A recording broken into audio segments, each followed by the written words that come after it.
We're in Moscow tonight. We're here to interview the president of Russia, Vladimir Putin. We'll be doing that soon.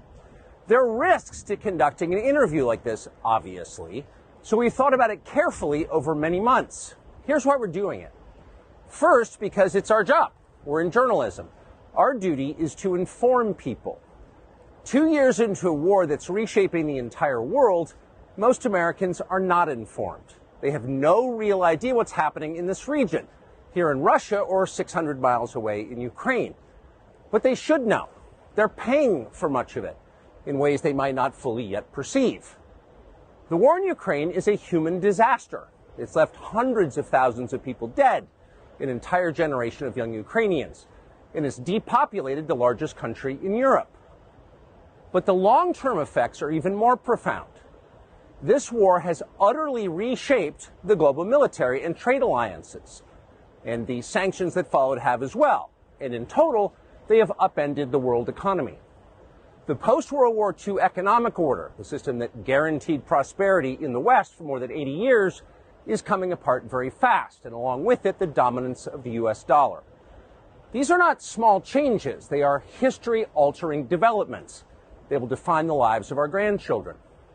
Most of the world understands this perfectly well. They can see it. Ask anyone in Asia or the Middle East what the future looks like.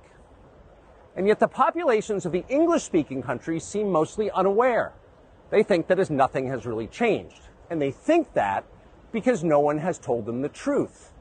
Their media outlets are corrupt. They lie to their readers and viewers. And they do that mostly by omission.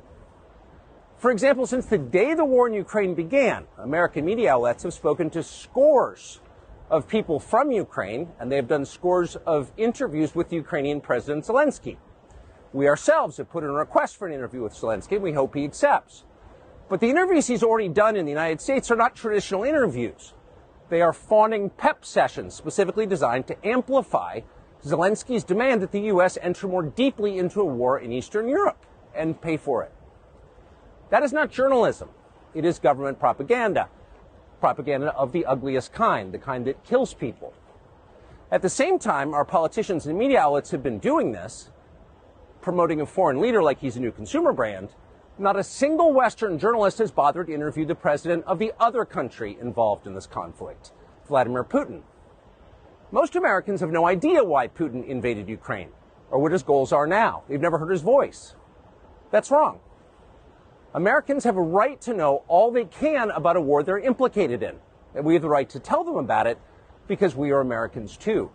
Freedom of speech is our birthright. We were born with the right to say what we believe. That right cannot be taken away no matter who is in the White House. But they're trying anyway. Almost 3 years ago, the Biden administration illegally spied on our text messages and then leaked the contents to their servants in the news media. They did this in order to stop a Putin interview that we were planning. Last month, we're pretty certain they did exactly the same thing once again. But this time, we came to Moscow anyway. We are not here because we love Vladimir Putin. We are here because we love the United States, and we want it to remain prosperous and free.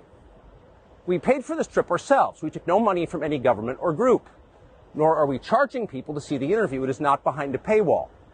Anyone can watch the entire thing, shot live to tape and unedited, on our website, tuckercarlson.com.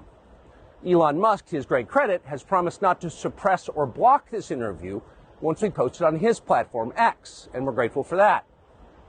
Western governments, by contrast, will certainly do their best to censor this video on other less principled platforms because that's what they do. They are afraid of information they can't control. But you have no reason to be afraid of it. We are not encouraging you to agree with what Putin may say in this interview, but we are urging you to watch it. You should know as much as you can. And then, like a free citizen and not a slave, you can decide for yourself. Thanks.